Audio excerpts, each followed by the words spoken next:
Hola mis niños de tercero, bienvenidos a la clase de ciencias. El tema de hoy es la clasificación según la nutrición, según la relación y la reproducción, que fue lo que vimos la clase pasada, que son las funciones vitales. ¿Listo? Entonces vamos a mirar cómo se clasifican los animales, ¿vale? Y las plantas, dependiendo de lo que comen, dependiendo del tipo de comportamiento y dependiendo de la reproducción que manejan. ¿Listo?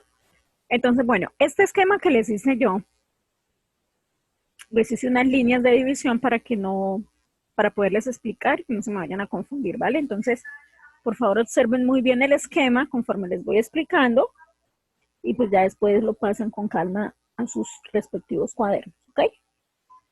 Entonces, con respecto a lo que comen, los animales según lo que comen son, hay tres tipos, hay tres grupos en los que se clasifican los animales según lo que comen, que son herbívoros, carnívoros y omnívoros. Herbívoros, carnívoros y omnívoros. ¿Qué comen los herbívoros? Los herbívoros se alimentan de plantas, de hojitas, de frutos, de semillas, de flores, de raíces y de tallos. O sea, de todo lo que tenga que ver con las plantitas. Esos son los animales herbívoros. ¿Cómo qué tipo de animales son herbívoros? Como la vaca, como los venados, como los caballos, como las ovejas, y hay muchos más, ¿sí? Pero vamos a poner solo unos ejemplos. Entonces ahí están esos ejemplos de animales herbívoros. Los animales carnívoros, como su palabra lo dice, son los que comen carne, o sea, comen a otros animales que ellos mismos cazan. Comen otros animales a los que cazan.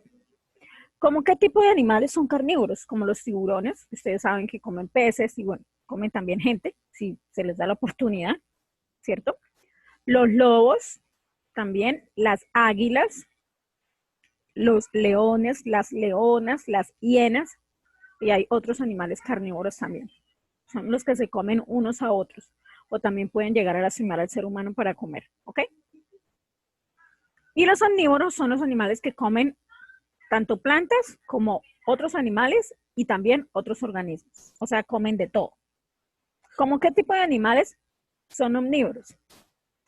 Espérame que aquí puse una palabra mal, puse organismos y es organismos. Organismos, eso. ¿Qué tipo de animales son omnívoros? Las gallinas, ¿por qué las gallinas? Porque las gallinas comen, a veces comen tierra, comen granos de los que comemos nosotros, comen lombrices, que son otros animales, comen plantas también, entonces las gallinas comen todo. Los osos comen de todo y los humanos comemos de todo. ¿En qué sentido comemos de todo? Comemos plantas porque comemos zanahoria, comemos lechuga, y eso vienen de las plantas, las frutas vienen de las plantas. Comemos animales porque comemos pollito, comemos carne, comemos pez, comemos huevo, y todo eso es de origen animal. Y otros organismos que ya pues eh, son de otro origen que también nosotros comemos. ¿Bien? Eso es según lo que comen, según la nutrición. Están divididos en esos tres tipos de los seres vivos, en este tipo en estos tres grupos, ¿listo? Según el comportamiento, tipos de comportamiento animal, hay tres. El instinto, el aprendido y el social. El instinto es ese comportamiento que se hereda desde el nacimiento, como por ejemplo los patitos cuando van a nadar. Si ustedes compran o han visto un patito chiquitito, el pato de una vez se bota al agua y su instinto lo hace nadar y mover la colita y mover las patitas y nadar. Su instinto, nadie le tiene que enseñar, ¿ok? Eso es un instinto de nacimiento. El comportamiento aprendido se aprende observando. El ejemplo que puse acá fue los leones cuando enseñan a cazar a sus crías, ¿sí? Los leoncitos chiquitos no saben cazar. Entonces la leona o el león que son sus papás, se encargan de enseñarles cómo se hace, tienen que ser sigilosos, esperar la presa, atacar, bueno, todo. Ese es un comportamiento que se aprende. Y también existe el comportamiento social, que es el comportamiento que usan los animales para crear relaciones entre ellos. El ejemplo es los monos se asean entre sí. Ustedes no sé si han visto videos donde salen animalitos como que los monos están expurgando a los otros. Bueno, es una forma de relacionarse entre ellos. ¿Listo?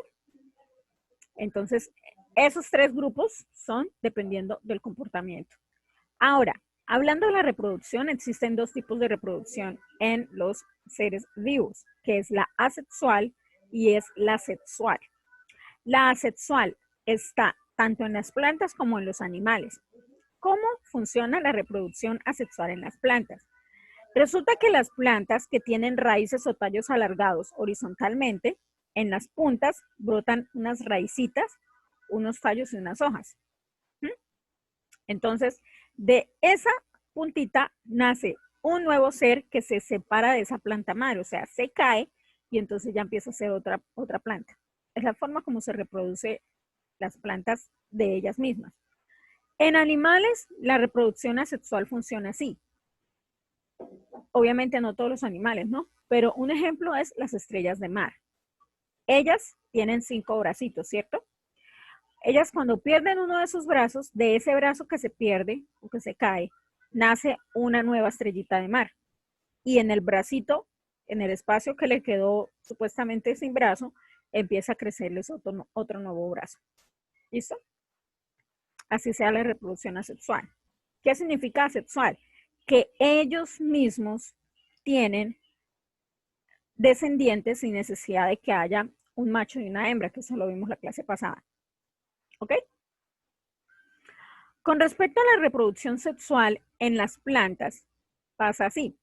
Las plantas que tienen flores y con la ayuda de los insectos, como las abejas, el colibrí, perdón, el colibrí no es insecto, no, el colibrí extrae el néctar, perdón, me equivoqué, las abejas y otros insecticos, en el momento en que ellos se hacen en la flor y empiezan a comer o a extraer el néctar que tienen las flores, ellos llevan esas células masculinas de una planta a otra planta.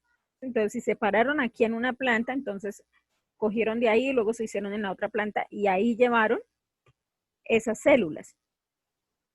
Juntas se unen en la flor. Esas dos células, la masculina en la femenina, se unen en la flor y entonces esa flor se va a convertir en una semilla que después va a ser un fruto. Por ejemplo, miremos el tomate. El tomate por dentro tiene unas pepitas chiquitas que son la semilla. Entonces, si la planta de tomate tiene flor, que la verdad no sé si tenga flor, supongamos es un ejemplo, si tiene flor, esa flor se va a convertir en la semillita y esa semillita se va a convertir después en el tomate que es el fruto. Y es de ahí donde empieza a salir otra planta porque de esas semillas se vuelve a sembrar y sigue el proceso de las plantas reproducirse. ¿Listo? En el caso de los animales, la reproducción sexual es más sencilla y es más fácil de entender. Sencillamente, el gameto masculino fecunda el nuevo ser en la hembra, como pasa con los seres humanos. ¿Sí? La reproducción en los seres humanos es sexual totalmente.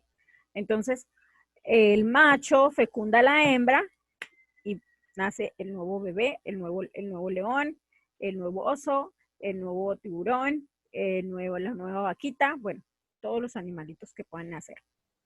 Listo, mis amores, entonces por favor van a pasar estos esquemas. Yo creo que el cuaderno lo deben usar de manera horizontal y de pronto hagan cada esquema en una hoja diferente para que no les quede tan pegado, ¿listo?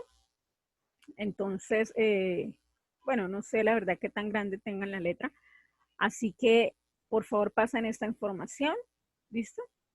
Recuerden, la clasificación según la nutrición son herbívoros, carnívoros y omnívoros.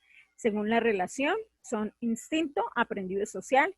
Y según la reproducción es asexual y sexual. ¿Listo, mis niños? Esa fue la clase de ciencias. Muchas gracias por estar atentos de la clase. Chao.